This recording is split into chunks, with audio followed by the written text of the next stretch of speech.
कुछ करने से पहले भारत को जानना जरूरी है। मुझे सबसे प्रभावशाली व्यक्ति इस दुनिया में लगते हैं महात्मा गांधी। सोच के देखिए उनका जीवन।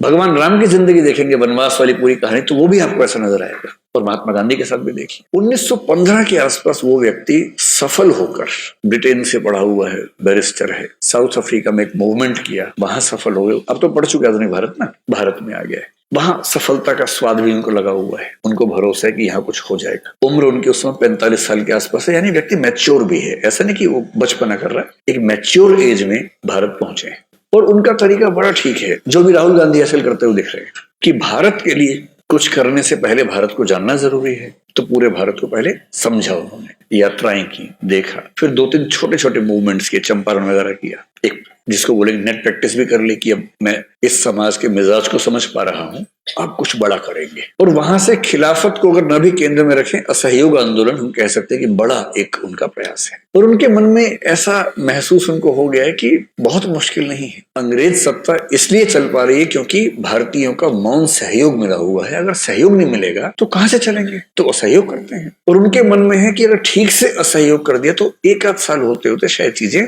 पलट जाएंगी। जो व्यक्ति 1918-19 में इस भाव में है, उसने एक आंदोलन किया बड़ा। उस आंदोलन में कुछ चीजें ऐसी हो गई, जो एक हत्याकांड हम बोलते हैं, चोरी चौरा वाला, वो हुआ। आंदोलन वापस लिया। जनता का मिजाज नहीं समझ में आ रहा उतना, लोग गुस्सा हो जाते हैं बार बार, अहिंसा छूटती है। और उनकी धारणा है कि अहिंसा के बिना आंदोलन चल नहीं पाएगा। फिर 10 साल की पेशेंस, और उसके बाद 1929-30 में फिर एक बड़ा आंदोलन, फिर फेलियर, फिर 12 साल की लंबी प्रतीक्षा, उसके बाद फिर एक बड़ा आंदोलन 1942 में, उसके बाद भी सफलता नहीं। और उसके बाद दुनिया भर की परिस्थितियों के बदलने के साथ साथ यहाँ की स्थितियों का बदलना, और 47 में आजादी मिलना, वो भी वैसे नहीं मिलना जैसे चाह रहे थे। अब समझ रहे हैं आप, तो 2-2.5 साल के स्ट्रगल को लेकर परेशान है। ये आदमी 1915 से 1947 तक 32 साल तक स्ट्रगल कर रहा है, और अकेले नहीं कर रहा है। आपको तो अकेले कर रही है, इसको पूरे देश को साथ लेके चलना है, देश से स्ट्रगल करवानी है।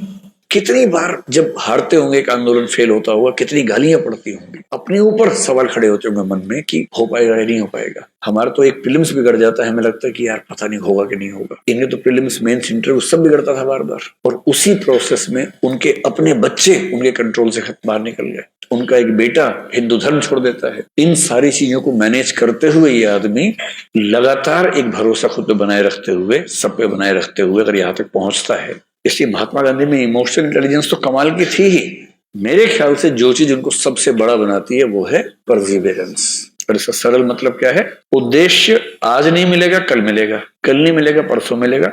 जितना भी समय लगे, जितनी भी ऊर्जा लगे, जितनी भी थकान हो, जितनी बार हारना पड़े बीच में, जितनी बार गिरूंगा फिर उठ खड़ा होऊंगा, और अपने पूरे मजबूत इरादे के साथ उस तरफ बढ़ता रहूंगा। और अंत में क्यों सफल नहीं होऊंगा भाई, क्यों नहीं होऊंगा सफल, ये तेवर चाहिए। और आपसे मैं